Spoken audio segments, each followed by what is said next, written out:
حضور صلی اللہ تعالیٰ علیہ وسلم نے جب اعلان نبوت فرمایا تو حضرت عمر فاروق اعظم رضی اللہ تعالیٰ عنہ 27 برس کے تھے۔ حضور صلی اللہ تعالیٰ علیہ وسلم نے انہیں توحید کی دعوت بھیجی تو حضرت عمر نے قبول کرنے سے انکار کر دیا۔ پھر اللہ کے نبی صلی اللہ تعالیٰ علیہ وسلم نے دعا فرمائی، اے پاک پروردگار عالم، عمر بن خطاب یا عمر بن ہشام دونوں میں سے ایک کے ذریعے اسلام کی خدمت فرما۔ تو حضرت عمر فاروق اعظم رضی اللہ تعالیٰ عنہ کے حق میں یہ دعا قبول ہو گئی۔ حضرت سیدنا عمر فاروق اعظم رضی اللہ تعالیٰ عنہ نے 40 مردوں اور 11 عورتوں کے بعد اسلام قبول کیا۔ آپ کے اسلام لانے سے پہلے آپ کے بہنوئی حضرت سعید بن زید رضی اللہ تعالیٰ عنہ اور آپ کی بہن حضرت فاطمہ رضی اللہ تعالیٰ عنہا بھی دائرہ اسلام میں آ چکی تھیں۔ ان لوگوں نے بھی اسلام قبول کر لیا تھا۔ حضرت سیدنا عمر فاروق اعظم اسلام قبول کرنے والوں کے ساتھ سختی سے پیش آیا کرتے تھے۔ ایک دن آپ اسی کیفیت سے تلوار نیام سے نکالے جا رہے تھے۔ راستے میں حضرت نعیم بن عبداللہ سے ملاقات ہوئی۔ آپ نے کہا، عمر کہاں جا رہے ہو، کہاں کا ارادہ ہے؟ تو آپ نے کہا کہ محمد کو قتل کرنے کی غرض سے جا رہا ہوں۔ حضرت عمر رضی اللہ تعالیٰ عنہ کی یہ بات سن کر حضرت نعیم بن عبداللہ نے کہا، عمر تمہارا نفس تمہیں دھوکہ دے رہا ہے، تمہیں معلوم بھی ہے تم کس کا قتل کرنے جا رہے ہو؟ محمد صلی اللہ علیہ وسلم کا قتل کرنے جا رہے ہو۔ اگر تم نے محمد صلی اللہ تعالیٰ علیہ وسلم کا قتل کر دیا تو بنی عبد مناف تمہیں چھوڑیں گے نہیں، تم زمین پر چلنے کے قابل نہیں رہو گے۔ حضور صلی اللہ تعالیٰ علیہ وسلم کو قتل کرنے سے پہلے تم اپنے گھر کی خبر لو، تمہارے بہن اور بہنوئی نے اسلام قبول کر لیا ہے۔ حضرت عمر فاروق اعظم نے ارادہ بدل لیا، بہن کے گھر کی طرف چل دیے۔ جب بہن کا گھر آیا، دروازہ کھٹکھٹایا، وہ لوگ قرآن کی تلاوت کر رہے تھے۔ حضرت عمر کی آواز سنتے ہی انہوں نے قرآن کو ایک جگہ چھپا دیا۔ حضرت عمر نے دروازہ کھٹکھٹایا، بہن نے دروازہ کھولا اور آتے ہی پوچھا، تم لوگ کیا پڑھ رہے تھے؟ تمہاری آوازیں آ رہی تھیں۔ تو ان لوگوں نے کہا، ہم کچھ نہیں پڑھ رہے تھے۔ حضرت عمر فاروق اعظم رضی اللہ تعالیٰ عنہ نے اپنے بہنوئی کے ایک تھپڑ مارا، ایک تماچا مارا۔ حضرت عمر فاروق اعظم نے بہنوئی کو جب تماچا مارا تو بہن نے دیکھا کہ شوہر کے تماچا مارا، تو شوہر کو بچانے کے لیے بہن آگے آئی تو حضرت عمر نے دھکا دے دیا۔ جب دھکا دیا تو بہن گری اور اس کا سر پھٹ گیا۔ پھر حضرت سعید بن زید رضی اللہ تعالیٰ عنہ کہنے لگے کہ ہاں، ہم نے اسلام قبول کیا ہے، ہم نے محمد صلی اللہ تعالیٰ علیہ وسلم کا دین اپنایا ہے۔ جب اتنی جرأت بھری آواز حضرت عمر نے سنی اور بہن کا پھٹا ہوا سر دیکھا، خون بہتا ہوا دیکھا تو شرمندہ ہوئے اور کہنے لگے، اچھا تم کیا پڑھ رہے تھے، مجھے دکھاؤ، میں بھی اس کو پڑھوں گا۔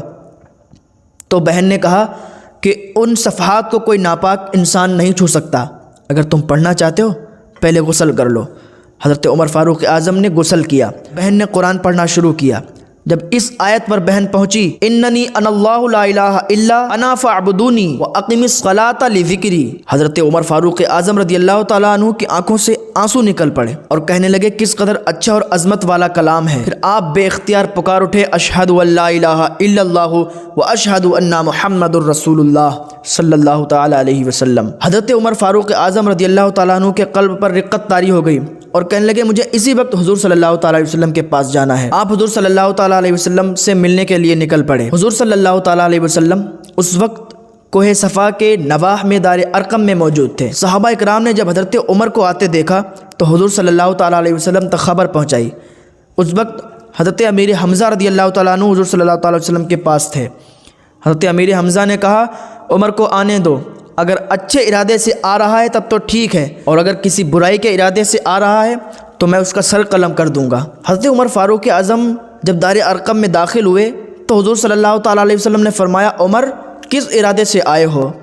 تو حضرت عمر کہنے لگے کہ یا رسول اللہ، آپ پر ایمان لانے کے لیے آیا ہوں، آپ کا کلمہ پڑھنے کے لیے آیا ہوں، آپ کا دین قبول کرنے کے لیے آیا ہوں۔ جب حضور صلی اللہ تعالیٰ علیہ وسلم نے اتنا سنا تو نعرے تکبیر کی صدائیں بلند کر دیں اور صحابہ اکرام نے اللہ اکبر کی صدائیں بلند کر دیں۔ حضرت سیدنا عمر فاروق اعظم رضی اللہ تعالیٰ عنہ نے جب اسلام قبول کر لیا تو ابو جہل کے گھر گئے۔ ابو جہل نے آپ کو دیکھ کر کہا، بھانجے بتاؤ کیسے آئے ہو؟ تو حضرت عمر فاروق اعظم نے کہا کہ میں نے اسلام قبول کر لیا ہے، میں نے محمد صلی اللہ تعالیٰ علیہ وسلم کا کلمہ پڑھ لیا ہے اور میں اب ایمان والا ہو گیا ہوں، اب میں مسلمان ہو گیا ہوں۔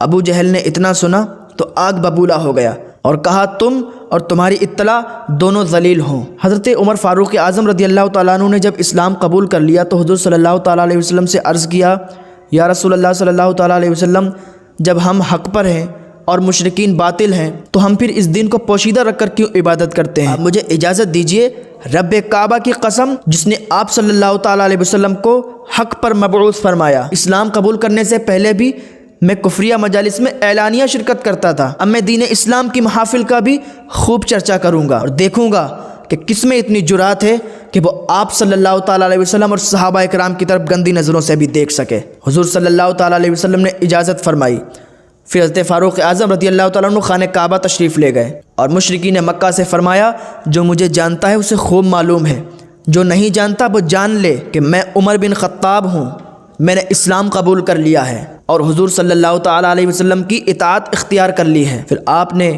خانہ کعبہ کا طواف کیا اور بلند آواز سے کلمے کا ورد جاری رکھا۔ حضرت عبداللہ بن مسعود رضی اللہ تعالیٰ عنہ سے مروی ہے، فرماتے ہیں کہ جب حضرت عمر فاروق اعظم رضی اللہ تعالیٰ عنہ نے اسلام قبول کیا تو اسلام کھل کے سامنے آ گیا اور اس کی اعلانیہ دعوت دی جانے لگی۔ حضور صلی اللہ تعالیٰ علیہ وسلم کی جانب سے جب مدینہ منورہ کے لیے ہجرت کی اجازت دی گئی تو حضرت سیدنا عمر فاروق اعظم رضی اللہ تعالیٰ عنہ واحد شخص تھے جنہوں نے اعلانیہ ہجرت کی تھی۔ ہجرت سے پہلے خانہ کعبہ میں تشریف لے گئے، تلوار نیام سے نکال لی، پھر بیت اللہ شریف کا طواف کیا، مقام ابراہیم پر 2 رکعت نماز ادا کی، پھر سرداران قریش کے پاس گئے اور ان سے فرمایا تم میں سے ایسا کوئی ہے جو اپنی شکل خراب کرانا چاہتا ہے؟ تم میں سے ایسا کوئی ہے جو اپنی ماں کو بے اولاد کرانا چاہے؟ تم میں سے ایسا کوئی ہے جو اپنی اولاد کو یتیم کرانا چاہے؟ تم میں سے ایسا کوئی ہے جو اپنی بیوی کو بیوہ کرنا چاہے؟ اگر کسی کا ارادہ ہے تو وہ میرے مقابلے میں آئے۔ حضرت سیدنا علی مرتضیٰ رضی اللہ تعالیٰ عنہ فرماتے ہیں